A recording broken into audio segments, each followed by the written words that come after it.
Hey guys, this is Alex from Beverage Creations. Today we're building the solid walnut desk organizer, and it may seem like a long video for such a small project, but there's actually a lot of parts involved in the build and lots of information I want to share with you guys. So hopefully you'll stick around and enjoy the video. Here we go. I started by marking and laying out all the cuts on this piece of 8/4 walnut, forgetting all the individual pieces I'll need for the project. Then I took the workpiece over to the table saw to cut the pieces down to their rough lengths. And if you've been following along for a while, you know I don't have a bandsaw, so here I am resawing the pieces on the table saw. I then took the workpieces over to the jointer to flatten one face and square up one edge before bringing them down to their rough thickness on the planer. I generally mill my workpieces to their final dimensions right before I knead them, so in this case I started with a top organizer tray.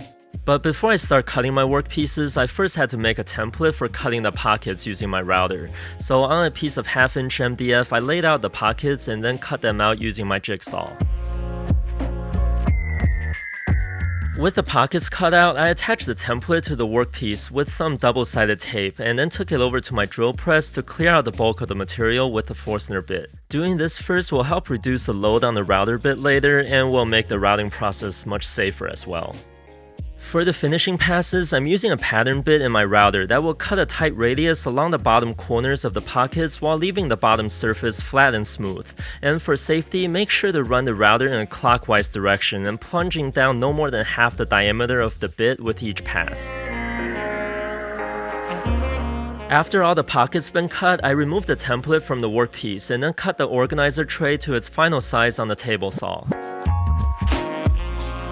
And since I like to add angles to everything I make, I decided to add a downward slope to the entire top of the organizer.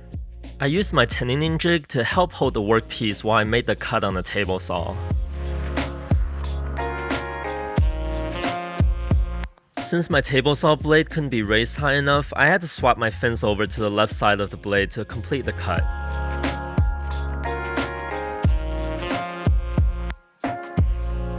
Next, I began to work on the bottom support for the organizer tray, but first I had to edge glue a couple workpieces together because the depth of the organizer is larger than the width of my lumber. On the panel, I laid out a big 1/4" deep dado for receiving both the organizer tray as well as some stationary holders later. To make the cut, I set up my dado stack at the table saw. I snuck up on the cut until the tray could sit snug inside before gluing them together. To maintain a normal clamping pressure during glue up, I placed the angled offcut from earlier on top of the organizer tray. The next day, I came out and cut the tray assembly down to size, leaving about a 1/4" of material on either side. And while at the table saw, I cut a notch on the front two corners to help cover up the rounded ends of the dados that this assembly will sit in later. Next, I laid out and cut the small 1/4" pieces that will make up the stationary dividers behind the tray. I started out with a pencil holder, which, like the tray, will be angled downward from the back to the front. I tilted the blade at an angle to cut a bevel into the top edge on the front face of the pencil holder to match the angle that was just cut into the side face, and here in this shot you see what I'm talking about. Here I'm laying out the dados for some partitions to separate the pencil holder into two compartments. And to cut those dados, I'm using a 1/4" bit on my router table along with a stop block to end the cut about 1/8 of an inch shy of the edge. After cutting the dado for the vertical divider, I readjusted the stop block and the fence to cut the dado for the horizontal divider. Next, I laid out the holes for the horizontal divider used to separate the pins in the left compartment of the pencil holder. Then I drilled them out using a 1/2" Forstner bit at the drill press.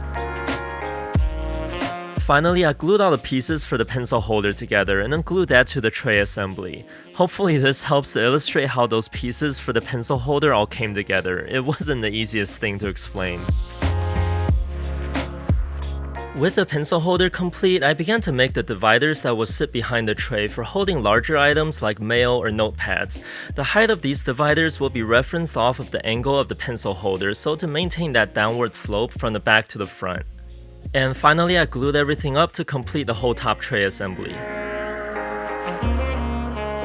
Next, I began to work on the case structure of the organizer. After squaring up the pieces on the jointer and planer, I edge glued them together to make panels that were the proper width, just like I did for the tray support earlier. While the glue cured, I began to apply finish to the top tray assembly since there are too many spots that will be difficult to reach later on. And I also like to take this moment to thank you for checking out this video. If you like what you're seeing, please hit that subscribe button to keep up with all of my future projects. It really goes a long way in helping me to grow this channel. The next day, I milled up all the panels to their final thickness on the planer, and then started to work on the side panels, which you see me cutting to size on the table saw here. The side panels will connect to the case bottom, horizontal partition, and the top tray support using stop dados, which I cut using a 1/2 inch bit at my router table. With the bit set at about 1/4 inch depth, I lined the bit up with my layout lines and then set up 2 stop blocks to end the cut about 1/2 inch before either end. On the first cut, I pressed one end against the stop block and slowly set the workpiece down onto the bit, and then just pushed the piece through to complete the cut. Without moving the fence, I routed the stop dado into the panel on the opposite side by simply running the workpiece through until one end hit the stop block. And then I just repeated these steps for the rest of the dados. There will be 3 dados on the left side and then 2 dados on the right side, as you see here. And finally, with the 1/2 inch bit still set up in the router table, I cut a rabbet along the back edge of each piece for accepting a back panel later on. Next, I did a quick dry fit between the side panels in the top tray assembly to determine the length of the case bottom and the vertical and horizontal partitions, which I then cut to size at the table saw. Then I cut notches into these pieces just like I did for the top tray assembly in order to hide the rounded ends of the stop dados. Unfortunately, I lost all the footage from when I routed dados to fit the rest of the partitions, so you'll just have to take my word for it when I say that I did it. After which I did another dry assembly to help lay out the mortises for the knife hinge. To cut the hinge mortises, I used the guide bushing along with a 1/4 inch downcut bit in my router, and to set up the depth of the cut, I used this woodpecker jig to measure the depth of the hinge and the template for the hinge. Then I simply transferred the measurements over to the router. After clamping the template to the workpieces, I cut the mortises in both the top surface of the bottom panel and the bottom surface of the tray assembly.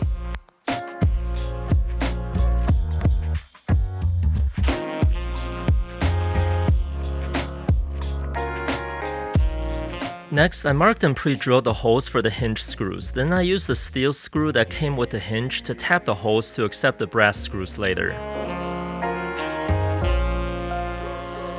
With the male side of the hinges in place, I began to work on the door panel, which I cut down to size on my table saw. To keep the door panel from warping, I'm going to use some sliding dovetail battens. This traditional Chinese joinery technique results in a very rigid door panel that will stay flat over time while still allowing for wood movement. To do this, I first ran the workpiece through the table saw to make some relief cuts to help reduce the load on the dovetail bit later. And then finally cutting the dovetail grooves into the door panel using a 14-degree dovetail bit in my router table. And without changing the height of the bit, I made the battens by running a workpiece through vertically as shown.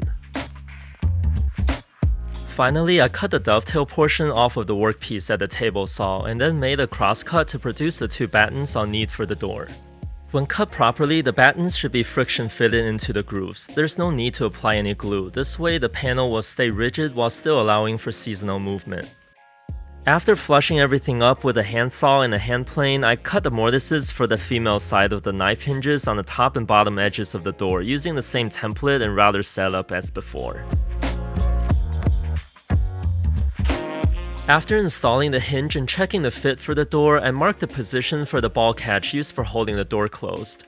At the drill press, I drilled a hole to the underside of the door for holding the ball. The depth of this is very critical for the system to work properly, so it's important to sneak up on the fit. But since the ball catch cannot be taken out easily once it's inserted, a trick to do the test fits is by inserting a piece of floss into the hole before inserting the ball catch. That way, if the test fit shows I didn't drill the hole deep enough, I can simply pull the ball out using the floss and then drill the hole deeper until I got the perfect fit.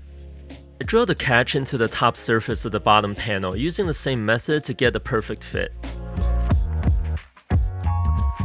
Next, I did another dry assembly to lay out the profile of the side panels, which will have a downward slope to complement the organizer assembly on top. These lines are just there to prevent me from mixing up the cuts between the right and left panels, so they don't need to be exact.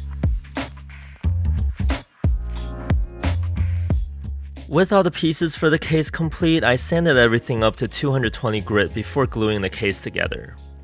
While I'm doing that, I want to give a big shout out to the sponsor of this video, Tools Today. They've got probably the largest assortment of industrial grade cutting tools that I've seen, including all those sweet blue router bits and saw blade that I used in this build. I've got links below to all those tools in the description, so feel free to check them out. Thanks again, Tools Today, for sponsoring this video. After the glue dried overnight, I came back out the next day to apply finish to the entire case and start working on the hardwood drawers. Here I'm ripping all the drawer pieces down to width, and since all the drawers were the same height, I only had to set my fence once for all the rip cuts. Next, I cross-cut the pieces to their final lengths before taking them over to the router table to cut dados into them for accepting the drawer bottoms later.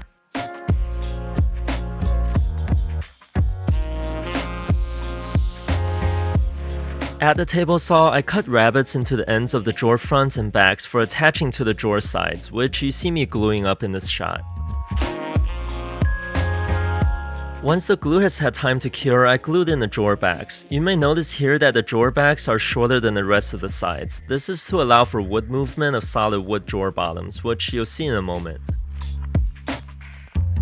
Here I'm cutting down those aforementioned 3/8 inch thick drawer bottoms down to size, after which I cut rabbets around 3 of the sides, leaving slightly less than 1/4 inch material to sit in the dados of the drawers. While at the table saw, I cut 2 notches along the back edge of the drawer bottoms. This slot will allow me to use screws to hold the drawer bottom to the back, but still allow for wood movement. I pre-drilled a couple holes along the bottom edge of the drawer back panels before sliding the drawer bottoms into the dados and tying everything together with the aforementioned screws. Next, it's time to attach the drawer pulls. Since these small drawer pulls are friction fitted, all I needed to do was to drill the proper size hole in the center of the drawer front, which is what I'm doing here. I apply finish to the drawers and door off camera before installing all the brass hardware and installing the door back onto the case. Here was when I noticed that there wasn't a way to guarantee that the drawers will always close flush to the front of the case, so I added some strips of offcuts behind the drawers to act as stops. The next day, I milled up a couple pieces of walnut for the back panel, which will be joined together with the shiplap joint to allow for wood movement. After cutting the pieces down to size, I cut rabbets into them on the router table for the aforementioned shiplap joint. Before attaching the back panels to the case, I did a quick dry fit to lay out the angled cut along the top edge of the back panel to match the downward angle of the sides. Using some offcuts as spacers, I kept a 1/8 inch gap between the panels, then attached them to the case using only a few brad nails to finish the assembly. And with that, the project is complete. I'm really happy with the way this turned out. Even though this seems like a small project, I actually learned a lot from the build, since this was my first cabinet type project completely built from solid lumber. And what's more is that all the techniques could be translated to larger cabinet builds. If you are also able to learn something new to help you in your future builds, or feel inspired to make an organizer for yourself, let me know in the comments below. Oh, and don't forget to hit that thumbs up button and subscribe. Once again, I'm Alex from Bevelicious Creations. If you've got questions about the build or want to see what I'm working on currently, you can also find me on Instagram at Bevelicious_creations. Thank you so much for checking out the video, and I'll catch you guys next time.